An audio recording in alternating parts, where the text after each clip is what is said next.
सुप्रभातम सुस्वागतम।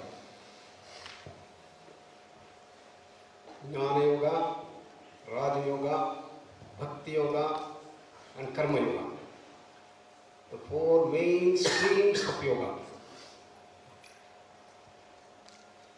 they all lead to the same goal. Jnana yoga works with the intellect,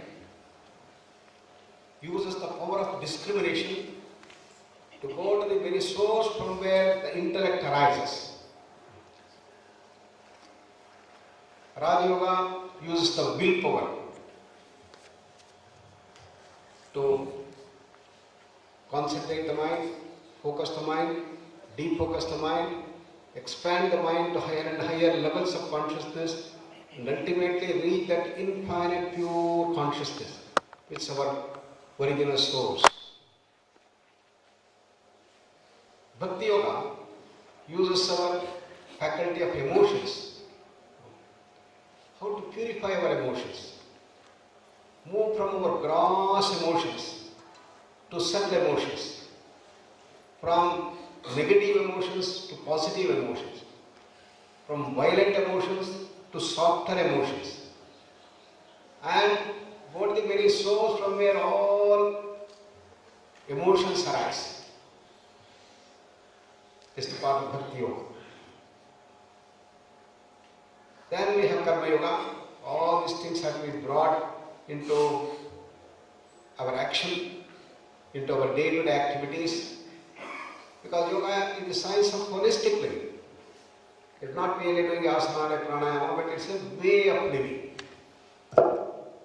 Therefore, can we convert every action into a yoga? That is part of Karma yoga. Often it looks impossible. How can you convert every action into yoga? Sitting, standing, eating, drinking, urinating, excluding, everything can be into yoga? Sri Krishna says yes. Then it becomes Karma yoga. He says in the vertical shloka, Pashyan Shunvan Sprishan Dighran Ashtam Gachan Swapanshasam Pralapan Visrujan Grundhan Unmishan Nimishan Napi Indriyan Indriyatheshu Vartantayati Adharayan. Says, even seeing, hearing, walking, talking, breathing, and even winking of the eyes can be converted into yoga. How? By tuning ourselves to that infinite expanse inside. Being the Sakshi and doing all the activities. Yogastaha kuru karmani. Here what is it? Indriyani indriyartheshu vartanta iti dharayam. All these things are going on through interaction of the senses with the sense object, and you are just an observer. That's how you can convert every action into a yoga. And therefore, these are the four main streams which all lead to the same goal. That goal, the most coveted state of ours, our original state, from where the whole creation has come, that I call as our real home. What features this real moksha? Absolute freedom. Freedom from all miseries, tensions, stresses, diseases. That's our original state. Infinite bliss, infinite knowledge, infinite power, infinite bliss. That's what we all are. So in the path of willpower, the Raja Yoga, the other name given to Patanjali Yoga by Swami Vivekananda, we deal with the power of will. And this gives the whole spectrum of the Raja Yoga. What is that which you call as willpower? The willpower is that capacity to stay in a single thought, in a single mission, in a single objective. As Swami Vivekananda said, arise, awake, and stop not till the goal is reached. For this, you need the willpower. You must have a strong willpower. Normally, the mind gets distracted. And that is lack of willpower. In Raja Yoga, you develop that willpower to stay put in a single thought. And how to do that? When Sri Krishna talks about the dimensions of samadhi, steadying completely stable with that single thought, then Arjuna says, no, the mind is so full of distraction. Chanchalam hi mana Krishna. This mind is full of distraction, runs right. How can I go into the state of samadhi? How can I go into the state of Sthita Prajna? How can I stabilize my mind? It's impossible. Krishna also agrees. Asamshaya mahabaho mano durnigraham chalam. What he says is absolutely right. Very difficult to control the mind. But don't get disheartened. There is a trick. There is the upaya. And what is that upaya? Abhyasena tu kaunteya vairagyena tu gruhyate. Yes. Abhyasa, regular practice. And practice. Practice is very, very important. It's often said in the proverb that an ounce of practice equivalent to tons of theory, you see. And therefore, practice is very important. You must do the same thing again and again. What is abhyasa? 185. Tatra sthitau yatnaha abhyasaha. To stay in that same thing, same practice again and again. Every day morning, 8 o'clock, you have the Maitri Mila. Come correctly in time, go correctly in the time, then go on doing that again and again. That is the process of abhyasa. But we must understand why we are doing these things and what should be the result of this practice with an understanding. That is second dimension. Vairagyena cha gruhyate. The raga and the rush we have, the uncontrolled speed of the mind has to be brought down. Vigataha ragaha yasmin saha viragi tasya bhavaha vairagyam. In whom the raga and the dvesha have gone. Such a person is called viragi, and that is called the vairagya. Feeling. So vairagyena cha gruhyate. What should happen? Our rush up towards the sense objects. All our senses rushing towards sense objects is a manifestation of that uncontrolled speed of the mind. That has to be reduced. By a proper understanding. So when we do all these practices, what should be the goal? Go to that state of santrupta sthiti. A sthiti in which you are completely satisfied into yourself. And understanding that your happiness is inside, Anandamaya Kosha, and you don't need an external thing for your happiness. Atmaneva Atmana Tushtaha. As he says, you are happy into yourself. Whether you have something, whether you don't have something, you are completely happy into yourself. When can this happen? When the raga and dvesha reduces. How to do that? Then he says, Raja Yoga says that you have to gain control over the mind. Why the senses rush towards their objects of enjoyment? Because your mind is uncontrolled. There is uncontrolled speed of the mind. Therefore, chitta vritti nirodha is yoga, as we have heard. So the mind should be brought under control. You must gain mastery over the mind. What are the two dimensions of this mastery?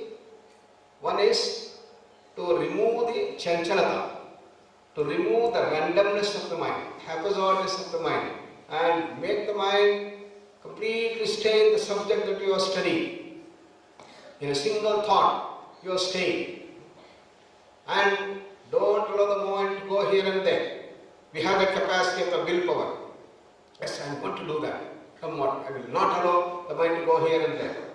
Once you determine, start working on that, your mind will start coming into this. There is concentration and the dharana. That alone is not enough. The second is to withdraw and remain calm, quiet and silent. Mana prashmanam upayaha, as Vasishtha says. Silencing of the mind is very important. One side is speeding up the mind, faster mind, quicker mind, dynamic mind, sharper mind, sensitive mind. And the other one is a calm mind, a silent mind, trupta sthiti, ananda sthiti, shanta sthiti. Both these things have to be mastered. So this is a dual process that we have. One, increased concentration, another is increased peace and calmness.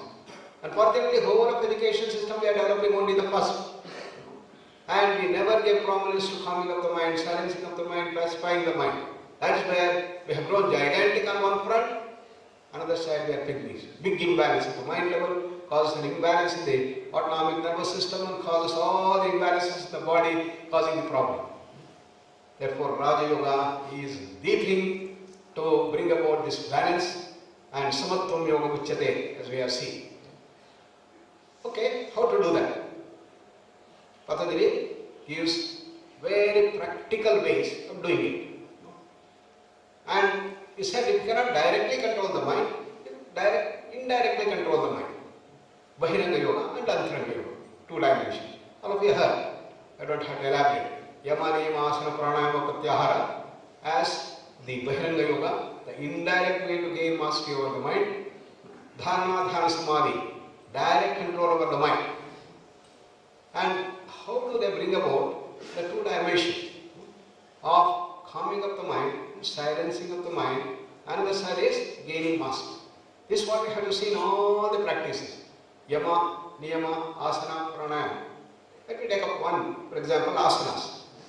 When you are doing the asana, the first step is that you have to make your asanas very steady, sthira. And having made the thing steady, for example, Sarvangasana you are doing, the leg is moving here and there. No, you should keep it steady. Any asana should first become steady. And you should be able to keep it for a long time. Chira. How long? Depending on your capacity, slowly start increasing. But normally when you stay for longer and longer time, the mind will start wandering. Then you have to bring it to the mind level. He says, keep the mind tuned to that infinite expanse. That is the sukha. That starts bringing the sukha. Sthira, chira, sukha. What is the trick to do that? To stay longer and longer in an asana, Patanjali gave the trick prayatna shaitilya. The relaxation of the effort. The relaxation of the effort involved in coming to the position of the asana should be reduced. Go on relaxing, relaxing, relaxing. Relaxation is the key essence of asana. And that even that differentiates with the physical exercise. Physical exercise essentially is to build your muscles, develop and burn out the calories. All these things has got the advantage. But in asanas you are relaxing, relaxing. Relaxation of every group of muscle that we are going to do that. That is the process that is special to asanas. Then what he says, how to tune your mind? Ananta samapatti. Tune your mind to that all-pervasive object. An object which has no end is an ananta. Samapatti is tuning your mind. So how to do that? Going into that asana, you completely imagine a vast infinite blue sky or a vast infinite ocean and all tuning your mind, staying in that. So in that process you completely forget about the body. So the first step is making the body steady. Second step is to relax the effort involved in keeping it steady for a longer time. And then keeping the mind completely tuned at infinite expansion. What is the result of that? Tato dvandva anabhigataha. And it will reach you to the samadhi itself. By asana itself you can reach the samadhi. And what in that samadhi is going to do that later. So all practices, yama, niyama, asana, pranayama, pratyahara, dharana, dhyana, all these things lead to samadhi. So every practice independently can lead you to the samadhi. That's why he called it as an anga, ashta anga yoga, he called it. The same thing you are seeing here. For example, pranayama. Pranayama is to slow down the breath. The fast breathing, the kapalabhati is a kriya. It cleanses us and washes away carbon dioxide and oxygenates the system. But the pranayama is to slow down the breath. Number of breaths per minute should go on reducing. How much? Normal breathing rate is 16 to 18 per minute. Reduce it to 10 per minute 5 per minute, 2 per minute, 1 per minute. Then 1 breath in 2 minutes, 1 breath in 3 minutes, 1 breath in 4 minutes. You are going to the higher and higher levels of pranayama. Slower the breath, greater the advance in pranayama. This is the key essence you have to catch. What is going to happen? When you slow down the breath, the number of thoughts in the mind comes down. The uncontrolled speed of the mind is going to come down. And the mind becomes calmer and calmer and then goes into that state of silence. The pranayama's goal is kevala kumbhaka, in which the breath stops. Effortless stopping of the breath is the kevala kumbhaka. And then what happens to the mind? Mind becomes so calm and quiet, just jumps into samadhi. That's how pranayama leads to samadhi. Similarly, pratyahara. Pratyahara is to work with the senses. All our senses rush towards the sense object. Patanjali says, withdraw that rush towards the senses. Take for example, eating. When you have a dish of your choice, naturally you rush towards it. Immediately you want to eat. Immediately you want to eat. So, Patanjali says, just wait, don't be in a rush, calm down. So how do we incorporate that? When we are having our lunch or dinner, we start process when all people are fed. Then we have our bhojana mantra. Therefore what is happening? Though there is a rush of the sense toward the sense object, you are slowing down. Wait, don't be in a rush, Use your willpower to slow down. And that is prati ahara. In every sense rushing towards this object, you have to slow down. That is the process of sublimation, that is the process of pratyahara that he talks about. Whatever is said here, in Patanjali, same thing is seen in Bhagavad Gita. The 18 verses that we chanted just summarizes all these things which are there in Patanjali here also. Then becomes the dharana. Dharana is to focus the mind, fix the mind at a single thought. Deshabandaha chittasya dharana. As Patanjali said, fix the mind on a single thought. Don't allow the mind to go here and there. You can choose any object. You take a bone, you take a flower, you take any object. Fix the mind on that single thought. And don't allow the mind to go here and there. That is dharana. Then that process is very strenuous. You can't do dharana for a long time. You will start getting the headache. Many people will say that I am meditating but I start getting the headache. That means they are not doing meditation but they are doing dharana. Therefore, Patanjali says, next step is to make the dharana effortless. Effortless dharana is dhyana. Fix the mind on a single thought, but you must do that effortlessly. Tatra pratyaya ekatanata dhyanam. And there is a big difference between concentration and meditation. Many people think that meditation is concentration. In concentration, you have to speed up the mind. Faster mind, quicker mind, sharper mind, sensitive mind, brilliant mind. Faster. Why do I say that? There's a person who reads 50 pages in an hour. Another person reads 80 pages in an hour. With the same grasp. Who has got more concentration? Person who reads 80.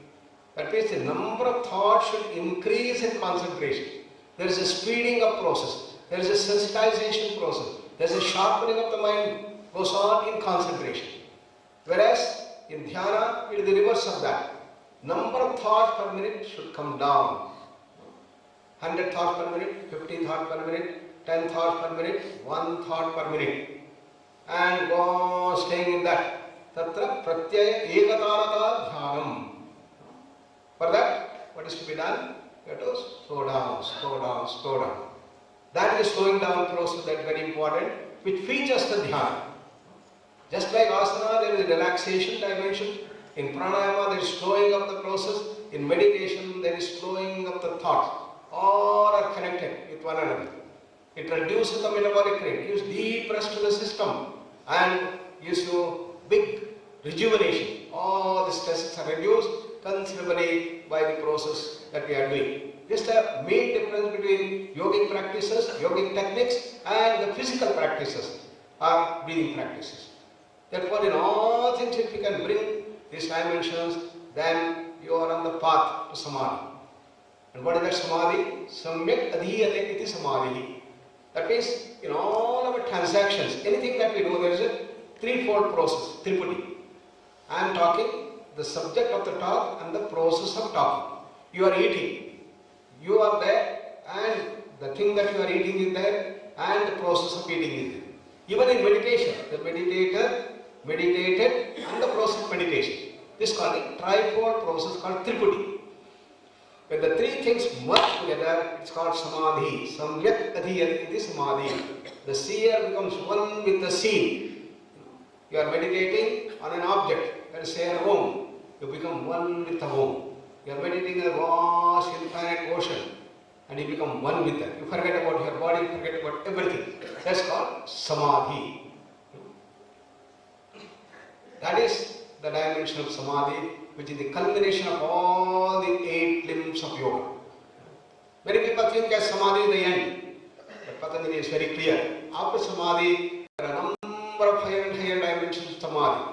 Samadhi is the real opening of the dimensions. It is opening of doors into the subtler things. 8 types of samadhi he talks about. Vichara, Vitarka, Ananda, Asmita, Anugamat, Sampragnataha, Tadanyaha, Asampragnataha.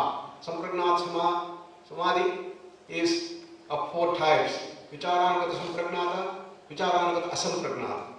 Vitarkanagata sampragnata, vitarkanagata asampragnata. Asmitanagata sampragnata, asmitanagata asampragnata. Anandanagata sampragnata, anandanagata asampragnata. Different higher and higher levels of samadhi. Samadhi is the real beginning of yoga. If you don't get an experience of samadhi, you are not really entered into yoga. And therefore, Patanjali start higher yoga from the beginning of the samadhi. And the ultimate is the nirbija samadhi, or dharmaveda samadhi, or kaivalya. That is merged into totality. You go back and all your purification has come up. When you go to the higher levels of samadhi, what happens? Your bliss will increase, your knowledge will increase, your power is going to increase, and you start becoming higher and higher. From Annamaya Kocha to Pranamaya, Manomaya, Vijnana, Anandamaya Kocha, you are expanding and expanding with all the higher dimension that comes up. And this is the whole of the Raja Yoga, and that is the Patanjali Yoga that has been presented here in the 18 verses. Let's contemplate on this thought. Sit straight with the eyes closed. Relax all parts of the body from toes to head.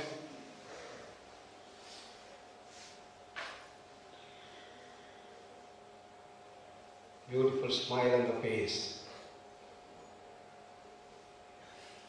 Relaxation at the body level.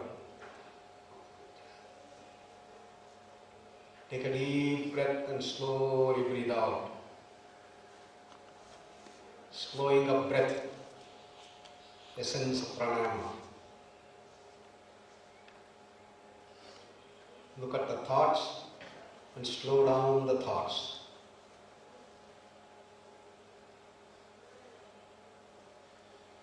That power to relax, that power to slow down, that power to calm down is the willpower that we have.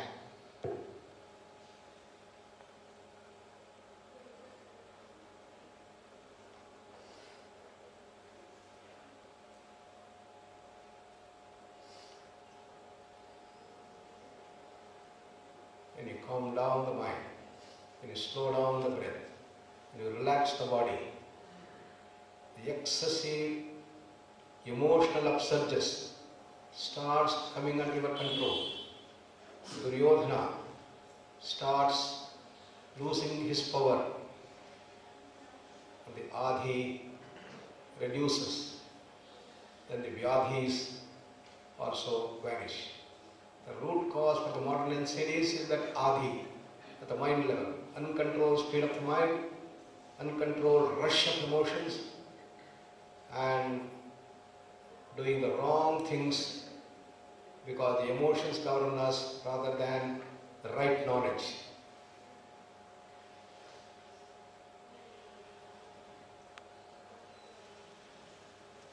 So when you calm down the mind, Adis reduce, you have wonderful results.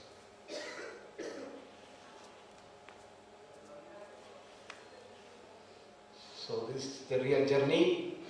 Let us march ahead in our real pilgrimage, real journey towards the ultimate returning home, Pratiprasava, that sweetest of homes, infinite knowledge, infinite power, infinite freedom, infinite bliss, which is our real home. We should go back. We've forgotten that. Manifestation of divinity is the goal of life. Swami Vivekananda said. Namaskaram Guru. Om Asato